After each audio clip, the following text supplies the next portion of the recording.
Hello, ladies and gentlemen, and welcome to the Hot Seat episode 1.5. Now, I know that's a little odd. Why are you calling it episode 1.5? Well, here it is. I did episode 1 the day of the Nintendo Switch event, and as I was recording it, I kind of thought that it was maybe a mistake. So 1.5 is the follow-up the day after the Nintendo Switch event so that I can kind of follow up on what I was talking about the day before. It's January 13th, currently the day after the Nintendo Switch event. I'm your host, Braden Lander, and as always, let's make this a good show. The Nintendo Switch event yesterday was not successful. For me. It was not successful for me. For other people it was. For other people it definitely was not. But the Nintendo Switch event was not for me. It's not what I wanted. It's not what Nintendo wanted. It's not what I felt. It's not what I felt it should have been. Okay. So, with that in mind, I'm going to try and tie in as much as I can with what I said yesterday on episode 1 and kind of put it into a little 1.5 remix kind of ordeal. So I have The Verge up right now, and I'm going to be going through some of The Verge's key points of the show, and I'm going to talk about them. And the first thing I want to talk about is probably the best and the most surprising. Well, no, not the most surprising. Most surprising, I'll get to that. The best thing of the show regarding the actual Switch itself was the launch date, March 3rd, everybody. March 3rd. We were all expecting a March 17th reveal. And so a March 3rd reveal was certainly something that none of us was expecting. Okay? The Nintendo Switch will be launching for $300 to $299.99, which I think that's the high end. That's the highest you can get without it being like, okay, what the hell are you thinking? $250 was the sweet spot. It really was, especially with how powerful this thing is, because it's not that powerful. Rumor has it that the new FIFA game, I don't care about FIFA, is going to be a version of the PlayStation 3 and Xbox 360 FIFA games that are still being launched, I guess. So that's not a good look. Skyrim is not going to be the Skyrim Complete Edition. It's going to be Skyrim from the PS3 and Xbox 360 days, which, again, super alarming. I do not like that at all. But hey, that's not what I'm talking about right now. $299. Okay? $249, like I said, that is the sweet spot. That's the spot that I wanted them to hit. And with... Okay, here we go. This is the most flabbergasting thing I've ever heard in my life, right? The peripherals and the accessories. The Joy-Cons, if you want to buy a Joy-Con separately, you're going to have to dish out one Joy-Con. I'm talking about one Joy-Con here. You're going to have to dish out $50 for half of what they give you in the box, okay, if you want an extra one. If you want both of them, if you want both left and the right Joy-Con, without the grip, okay, $80. $80 for two small little controllers, okay? That HD rumble better be good, and I'll get to that in a little bit. $80, alright? The grip is $30. So if you wanted to buy two new Joy-Cons and a grip, that would be $110. Okay, $110. That is utterly ridiculous. Luckily, they give you two controllers essentially, but honestly, I do not want to be playing games with that small little thing. Okay, that's just my opinion. I don't know. So $299, kind of ridiculous with the accessories being so expensive. $250 would really make those accessories look a little better, but even then they would still look bad. The Pro controller's $70, which is ridiculous. I mean, that has HD Rumble in it as well, but I don't know. I don't know how incredible this HD Rumble is. And since we're on the topic right now, I'm just going to kind of transition over to that. HD Rumble, the way they described it was you have the Joy-Con standing vertically, or yeah, you're holding it vertically in your hands. Okay, this is how they described it. Picture it as a glass. Okay, you drop a ice cube in the glass, and in the controller you feel the ice cube hitting the bottom of the glass. Then you put another ice cube in it, and you feel the second ice cube hitting the bottom ice cube, right? Then you put a third, you feel the third hit the second, which hits the first. Okay. Then you pour water in, and you can feel the water surrounding the 3 ice cubes. Alright. And you can feel the ice cubes floating now. Okay, that's cool. That's super cool. Alright. But and what they can do with it, and I was thinking about this with a friend yesterday, if the rumored VR is true, these controllers could be something incredible, right? Because it would allow you to feel things that you wouldn't with, say, the PlayStation Move controllers or the Vive controllers. So there's that. Now, the controllers themselves don't look super comfortable if you're holding it horizontally as its own separate controller. If it's in the grip looks fine. That controller looks fine. It's going to be okay. All right. Next up, super small. The Nintendo Switch charges over USB-C. Most Android phones have that. That's how the PlayStation 4 controller charges, Xbox One controller if you're hooking up wired. So that's not much of a big surprise. But this is a big surprise. Not really. A super great and beneficial things for not only the gamers but Nintendo themselves. The Nintendo Switch will not be region locked. I was watching the Easy Allies stream, and they were talking about how this will allow for more games to come to the West. Nintendo will see that people in the West are importing games from the East, and then Nintendo will be like, you know what? A lot of these games being sold are going to the West, so we might as well just localize it to the West. So that's awesome. Yep, Joy-Con controllers, they look super cool. 2 other colors I forgot to mention, a neon blue and a neon red. So that'll be super interesting. We saw them. I didn't think they looked great. There is 2 SKU SKUs, whatever SKU units, whatever you want to call them. One is all black with the all black Joy-Cons, and the other is the neon, which comes with 1 blue and 1 red. I do not like that at all.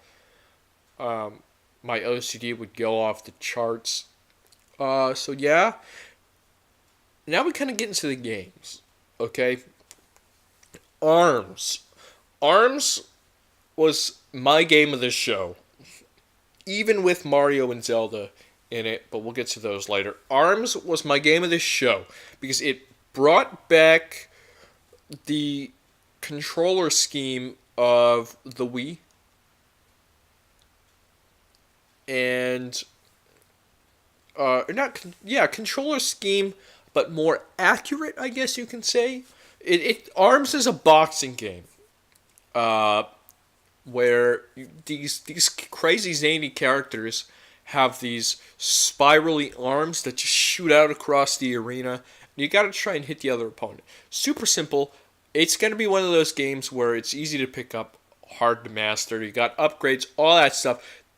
God, does the fucking art style look so good. It looks so good. It reminds me of Street Fighter V, the art style, and it got me hyped. That game is going to be something interesting because see, that is going to show off the ability of the Joy-Cons and motion controls coming back. But see, that's another thing too is how many people are so okay. Motion controllers came out in the Wii. Okay, people were over the moon about that stuff.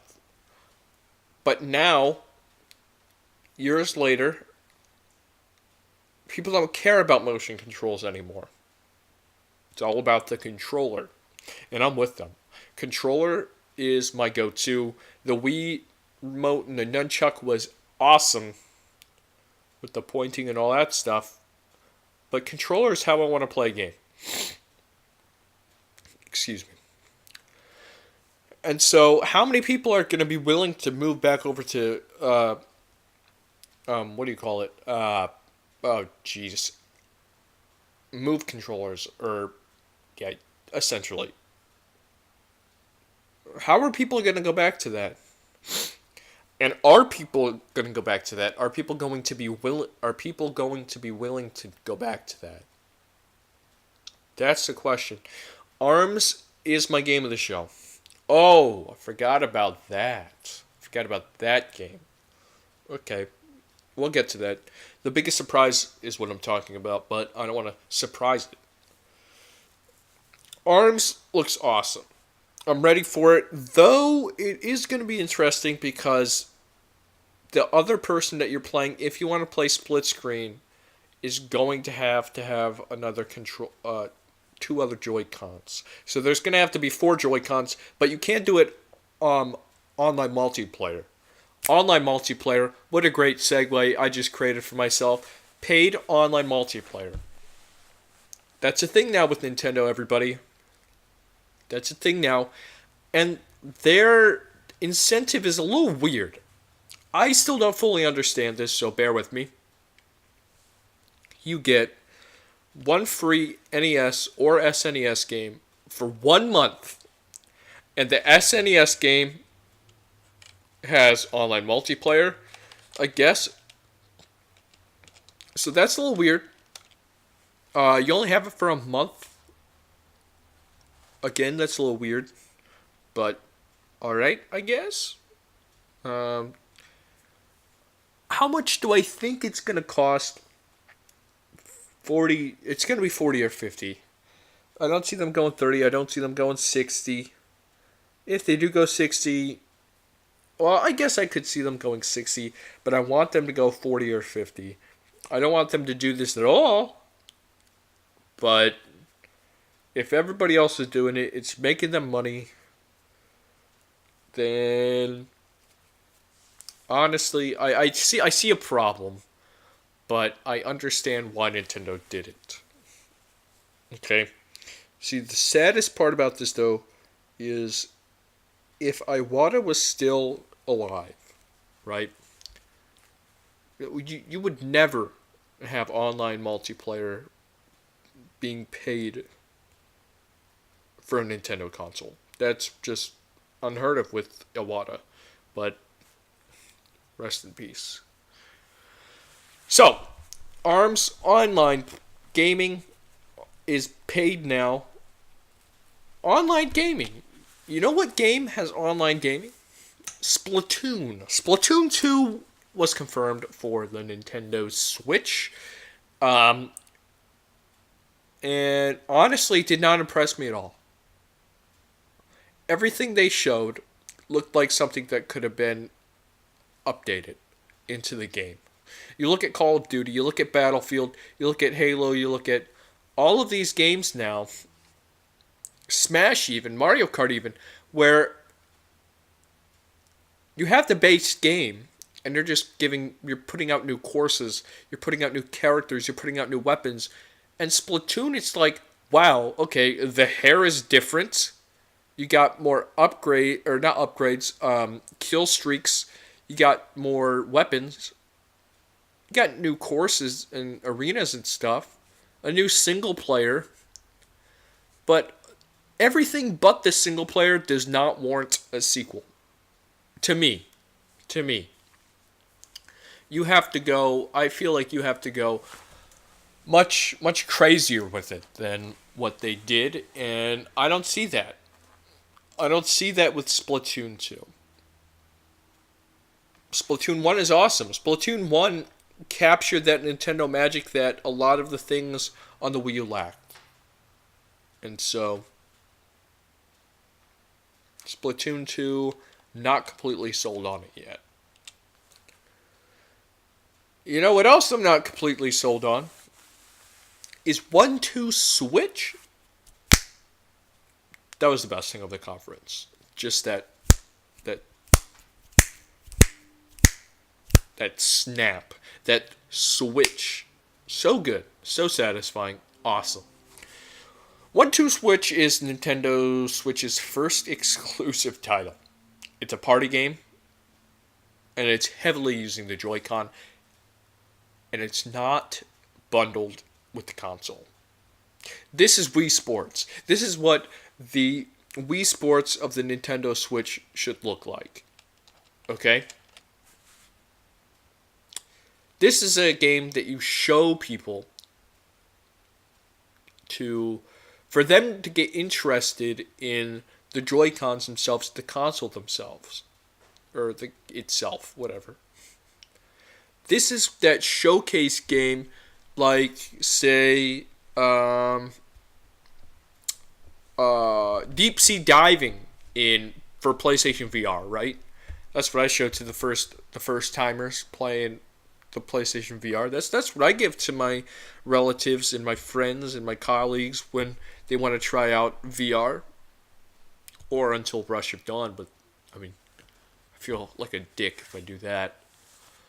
1-2 Switch, it's got some interesting ideas. The Western Shootout looks super fun. This whole game looks super fun, but it's $50, not packed in with the console itself. There is no game packed in with the console itself, and that upon itself is a downfall. Let's continue to the biggest thing of the show. For many, that's not Zelda. Super Mario Odyssey. It's an open world sandbox game. I will say this. When I first saw that trailer, I was creeped the hell out. I was like, what is this? A new Donkey Kong game? What is this? Because I saw Donk City, which is ridiculously hilarious. Dixie Street, Diddy Bar, something like that. And I was like, oh my gosh, this could be awesome. A retro 2D Donkey Kong in the city, King Kong style. Nope. The grate starts shaking around. You're like, Donkey Kong, here it comes, here it comes. There it is again. The switch. I'm terrible at snapping. Mario comes flying out of the grate, and you're like, what the hell is this? And then he starts running around the city. And you're like, wow, this is super reminiscent of Super Mario Sunshine. It's like if you threw Super Mario Sunshine, probably my favorite 3D Mario game ever, if you threw it in with Super Mario Galaxy, my second favorite 3D Mario game ever, you just mishmashed it up. This is the game you would get. At first, I was like, no. It's not artistically cohesive. The worlds, there are multiple worlds. And for me, I wasn't there wasn't a common theme, and I guess my mind was kind of like, why? Why is there no common theme? Galaxy, there were a whole bunch of different planets, and the planets were all different, but they all shared that common theme, I guess you can say.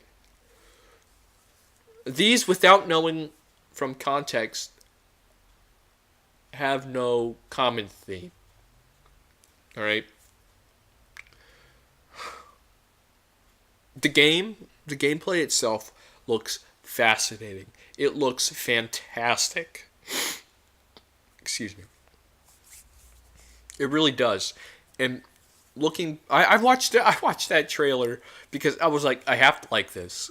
I have to. Because the game itself looks so much fun to play, right?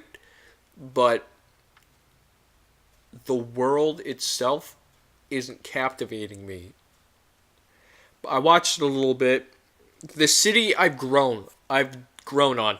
The city is going to be fun to explore, I think, with all the different styles of platforming and the new hat mechanic.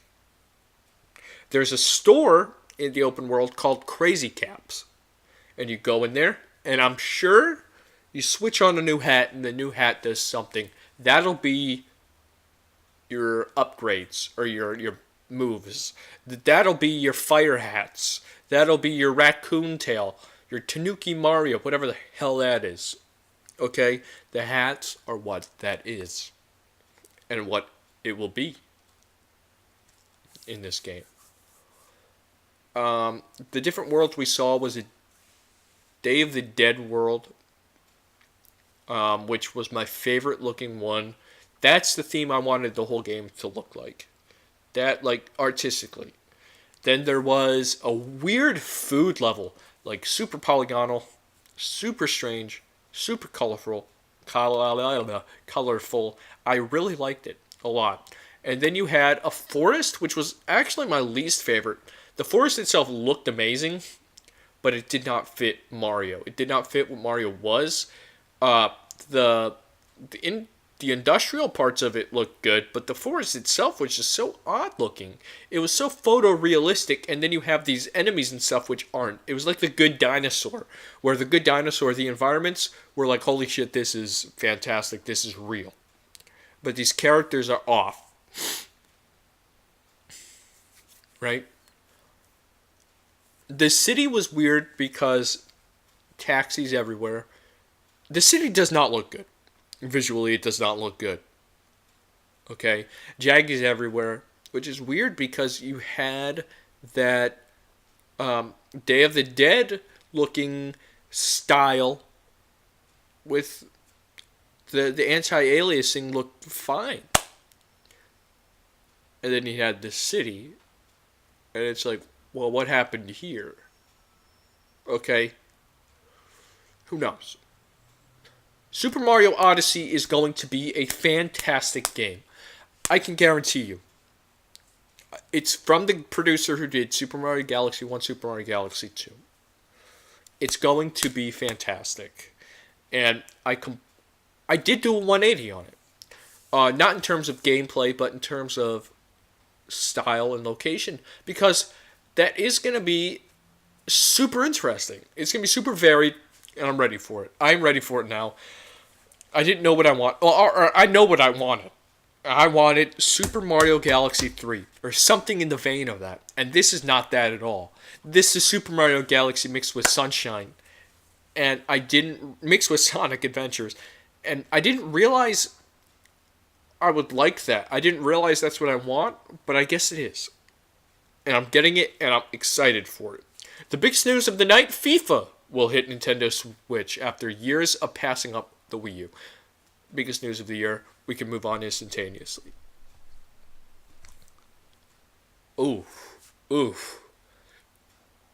Game of the show. Or trailer of the show. No. Zelda wins trailer of the show.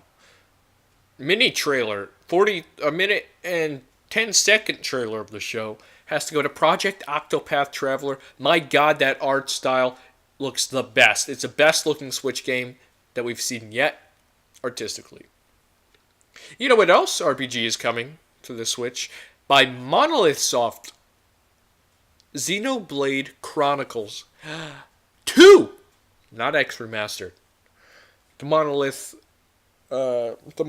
logo came onto the screen, and I was like, yes! Xenoblade Chronicles X Remastered.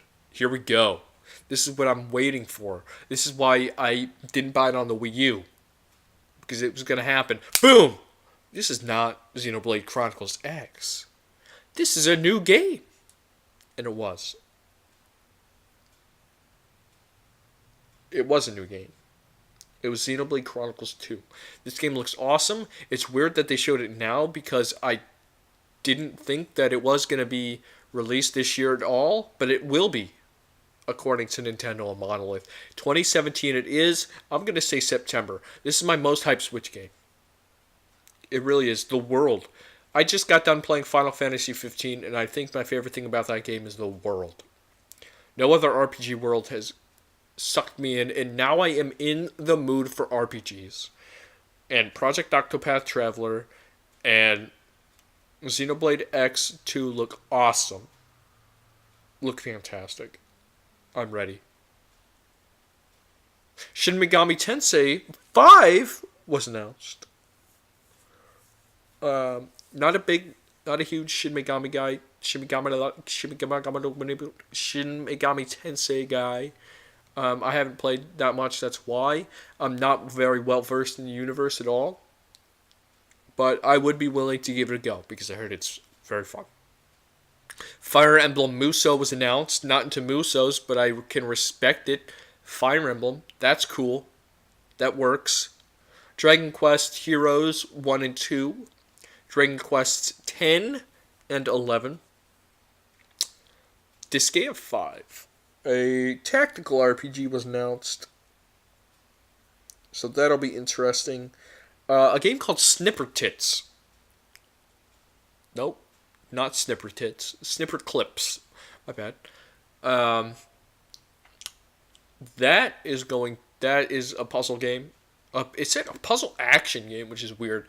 Where you and a friend are stuck in the solitary room, and you have to use each other's bodies to snip each other, so that you can get something to something.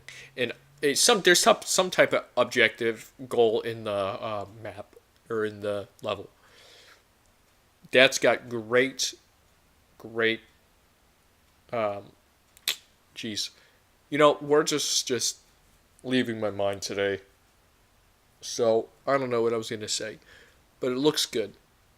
It looks really good. It's got a lot of.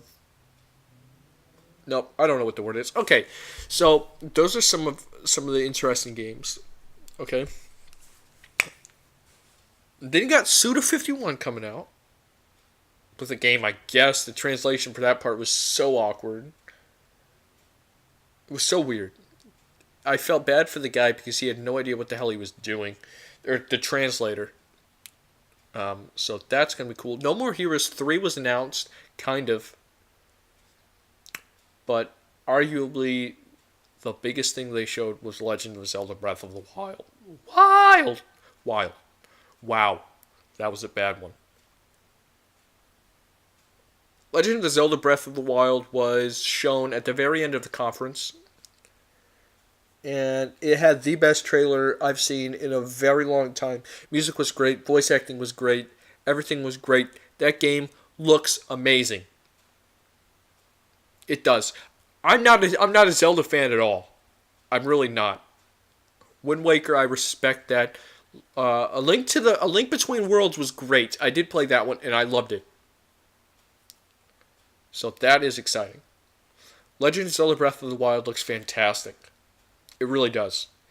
And I guess the biggest announcement with that was that it's going to be released March 3rd on launch day. So that'll be something. But we'll get to the launch lineup later because it is terrible.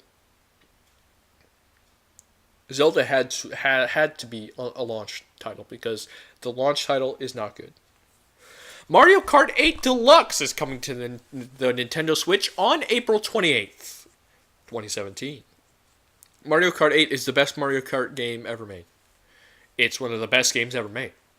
If you consider Mario Kart one of the best games ever made, then Mario Kart 8 has to be the best Mario Kart, and therefore the best Mario Kart game to represent it as one of the best games ever made. Okay? I mean, there it is. Mario Kart 8 Deluxe is coming out with a new battle mode, a couple new arena maps, 5 new characters: King Boo, Dry Bones, Baby Bowser, Boy Inkling, Girl Inkling, but no new tracks. That pisses me off. It really does. You're gonna call it Mario Kart 8 Deluxe with no new racetracks. What? The game looks better than ever.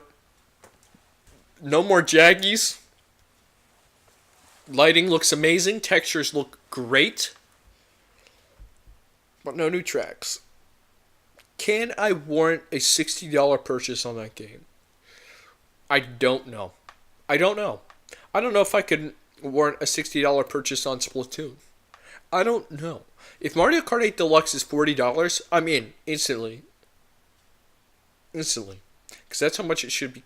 That's how much it should be. I'm not going to play battle mode much. I'm not a battle mode guy. I never was. Double Dash, I played that game so much. But I was not a battle mode guy. I want to race. I want to drift. I want to do all that crazy stuff. Mario Kart 8 is the best Mario Kart game ever. Mario Kart 8 Deluxe is probably going to be even better with new characters. But come on, no new tracks. That's so sad. I want new tracks. Well, we know what the Nintendo Switch box arts are going to look like, and the boxes themselves. They're going to look like PSP cartridges, or PSP boxes, which is super exciting. The side of the box is going to be red. It's going to be smaller. The cartridge itself is going to be like a Vita game. So that's exciting. So some of the Switch specs is 900p hooked up to the TV, 720p on the handheld, 32 gigs of storage, which is ridiculous because Zelda itself is 13 gigabytes already. I think that's a little crazy. Let's see what else. There it is. This is what we need to talk about. The launch lineup. 1-2 Switch. Legend of Zelda Breath of the Wild. Just Dance 2017 Game of the Year. Has Been Heroes by the Trine team. Super interesting. Sniffer Tits. Super Bomberman R, which is super cool. Disgaea 5. Puyo Puyo Tetris. Rayman Legends Steep. Skylanders Imaginators. I Am Setsuna, and that's it. 11 games at launch. This is not good for Nintendo. This is not a launch lineup that Nintendo needs to give to consumers. This is not a launch lineup that consumers are going to take from Nintendo. I looked at this yesterday. Okay, going into the conference, I was ready. I was amiibo ready. Constantly refreshing Amazon. I want to pre-order one of these. After the conference, I said, no, I'm not getting it at launch. This launch is abysmal.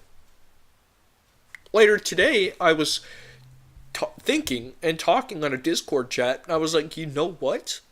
I was going to wait for Splatoon, but now I think I might just wait for Xenoblade Chronicles 2. Or for that matter, Mario. This is not good for Nintendo. The Wii U's launch lineup was better than this. That is sad. That is sad. This conference was not at all what we wanted for Nintendo. If we wanted Nintendo to be successful, way more so than the Wii U, you would look at this conference as a disappointment. I did, as a consumer, personally, and as somebody who wants Nintendo to succeed. It's not going to do as bad as the Wii U. It'll do better than the GameCube. My predictions is that it's going to sell in its lifetime 25 million. I'm sad. I'm frustrated. I'm conflicted as a consumer. I don't know when to buy it, but I'm frustrated at Nintendo because I know now that they still do not understand. So, this was the Hot Seat episode 1.5. I hope you guys enjoyed my impressions on the Nintendo Switch event. Again, lackluster for me. Project Octopath Traveler, Xenoblade, Legend of Zelda and Mario Odyssey are going to be great. But only one of those, and ARMS, but only one of those games that I just said is launch. And that's sad. Consumers, the consumers that Nintendo is going for are not going to be there. The people that bought the Wii U will buy the Switch, plus some. And that's not what Nintendo wants. Nintendo wants people who bought the Wii U plus way more. And that's not happening. That's not happening. I want Nintendo to succeed. I'm a Sony fanboy at heart, but I love Nintendo so much. They're so dear to my heart. They really are. I I never want a company to fail, but we need Nintendo to succeed to keep that competitiveness in the industry at all times. Nintendo needs to get their shit together. They do. E3, I feel, is going to be amazing.